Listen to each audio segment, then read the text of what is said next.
Hello বন্ধুরা, welcome back to my channel Roni and Kalyani blog. কিরে কল্যাণী, আজকে তুই কি রান্না করছিস? এই তো আজকে আমি একটা নতুন রেসিপি ট্রাই করছি, রুই পোস্ত। এবার তাহলে রান্নাটা শুরু করা যাক। তাহলে ঠিক আছে, রান্নাটা এবার শুরুই করি। প্রথমে মাছগুলোকে নুন হলুদ মাখিয়ে ভালো করে ভেজে তুলে নেব। পর কিছুটা রসুন থেতো করে রাখবো আর বেশ খানিকটা পোস্ত বেটে রাখবো। এবার কড়াইতে তেল দিয়ে আর ডুমো ডুমো করে কেটে রাখা আলুগুলো ভালোভাবে ভেজে নেব। এবারে আলুগুলো লাল লাল করে ভাজা হয়ে গেলে তুলে নেব। তারপরে সেই তেলে থেতো করে রাখা রসুনটা দিয়ে দেব। তার সঙ্গে পেঁয়াজ কুচি ও কাঁচা লঙ্কা দিয়ে দেব।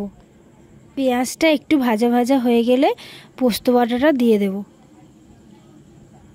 পোস্ত বাটাটা ভালো করে নেড়ে একে একে মশলাগুলো দিয়ে দেব। লঙ্কার গুঁড়ো, হলুদ গুঁড়ো ও পরিমাণ মতো নুন দিয়ে দেব। এরপর খানিকক্ষণ নেড়ে একটু জল অ্যাড করব। এবার ভেজে রাখা আলুগুলো দিয়ে দেব। ফুটে গেলে মাছগুলো একে একে দিয়ে দেব। এবার আলু সিদ্ধ হলে জল মরে গেলে নামিয়ে নেব। উপর থেকে একটু ধনেপাতা ছড়িয়ে দিলেই রেডি রুই পোস্ত।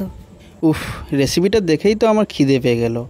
আর বন্ধুরা, তোমাদের কেমন লাগলো রেসিপিটা দেখে একটু কমেন্টে জানাও। ভিডিওটি ভালো লেগে থাকলে লাইক করে দিও আর চ্যানেলটি সাবস্ক্রাইব করে দিও।